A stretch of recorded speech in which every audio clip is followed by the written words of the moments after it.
my dear little doctors. Welcome to our channel Biology Review. நீங்க நம்ம சேனல்ல என்ன பார்க்க போறோம்னா ஒரு முக்கியமான நீட் 2025 ஓட நோட்டிஃபிகேஷன்ல டைம் பிரேக்கிங் ரூல் ஓகேயா இத பத்தி என்ன சொல்லிருக்காங்க ரூல் ஃபார் 2025. நம்ம நார்மலா பாத்தீங்கன்னா ஒவ்வொரு வருஷமும் நம்பர் ஆஃப் ஸ்டூடெண்ட்ஸ் அந்த நீட்டுக்கு அப்பியர் ஆகக்கூடிய நம்பர் ஆஃப் ஸ்டூடெண்ட்ஸோட நம்பர்ஸ் கூடிக்கிட்டே இருக்கு சரியா.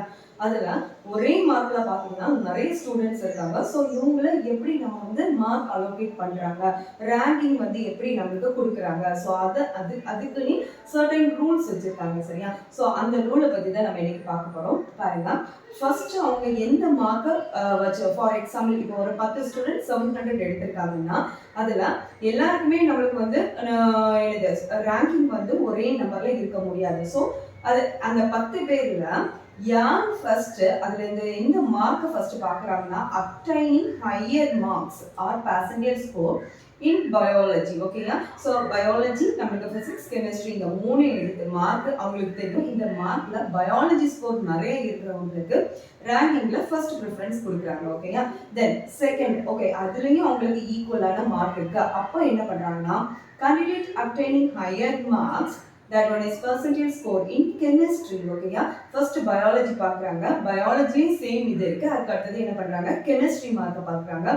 இப்போ வந்து கெமிஸ்ட்ரிலையும் அவங்களுக்கு வந்து சேம் மேபி நம்ம அந்த மார்க் வந்து சேமா இருக்குது அப்படின்னு என்ன பண்றாங்கன்னா அடுத்தது தேர்டா என்ன பண்றாங்கன்னா candidates obtaining higher marks in இந்த பிசிக்ஸ்ல என்ன பண்றாங்க அந்த மார்க்கை இப்போ கம்பேர் பண்றாங்க ஓகேயா. First biology, second chemistry, then third தான் பிசிக்ஸ் கொடுக்குறாங்க. இப்போ இந்த 3லையுமே மறுபடியும் அவங்களுக்கு வந்து நல்ல மார்க் ஒரே மார்க் இருக்குது, மார்க் பர்சன்டேஜ் இருக்கு. இப்போ அதுக்கு அடுத்தது என்ன பண்றாங்கன்னா எதை அவங்க டோட்டலா எடுக்கிறாங்கன்னா candidate with less proportion of number of attempted incorrect answer and என்னது correct answer in all subjects ஓகேயா. இப்போ physics, chemistry, biology இந்த 3லையும் அவங்க டோட்டலா எவ்வளவு இன்கரெக்ட் கொஸ்டின்ஸ் அவங்க வந்து அட்டெண்ட் பண்ணியிருக்காங்க ஓகேயா. அந்த நம்பர் லெஸ் ப்ரொபோர்ஷனா எடுத்து அந்த இன்கரெக்ட் மார்க் எடுக்கிறவங்களுக்கு நம்மளுக்கு என்ன பண்றாங்கன்னா அடுத்தது ஃபர்ஸ்ட் ப்ரிஃபரன்ஸ் கொடுக்குறாங்க ஓகே. இதுலயும் இந்த சில கேண்டிடேட்ஸ்க்கு ஒரே மாதிரி இருக்குது அப்படின்னு பாத்தீங்கன்னா அடுத்த லெவலுக்கு என்ன பண்றாங்கன்னா candidate with a less proportion of attempted incorrect answer and correct answer in biology ஓகேயா. ஃபர்ஸ்ட் டோட்டல் சப்ஜெக்ட் அந்த பிசிக்ஸ் கெமிஸ்ட்ரி பயாலஜில total less number of incorrect proportion பார்ப்பாங்க ஓகே. அதுலயும் ஈக்குவலா இருக்குது அப்படின்னு பாத்தீங்கன்னா அதுக்கு அடுத்தது பயாலஜில எவ்வளவு இன்கரெக்ட் எவ்வளவு லெஸ் நம்பர் ஆஃப் இன்கரெக்ட் இருக்கு. ஸோ இதை வச்சு ப்ரிஃபரன்ஸ் கொடுக்குறாங்க ஓகே. இதுலயும் நம்மளுக்கு ஈக்குவலா இருக்குது. ஸோ அந்த கண்டிஷன்ல என்ன பண்ணுவாங்கன்னா பாருங்க candidate with less proportion of number of incorrect answer and correct answer in chemistry ஓகேயா. ஃபர்ஸ்ட் வந்து டோட்டல் பிசிக்ஸ் கெமிஸ்ட்ரி பயாலஜி அதுலேயும் சேமா இருக்கு. ஸோ பயாலஜிக்கு வராங்க, பயாலஜியில் உள்ள அந்த லெஸ் இன்கரெக்ட் ப்ரொபோர்ஷனும் எனது சேமா இருக்கு. தென் கெமிஸ்ட்ரி முடிஞ்சோடனே அதே கேட்டகரியில பிசிக்ஸையும் பார்ப்பாங்க ஓகேயா.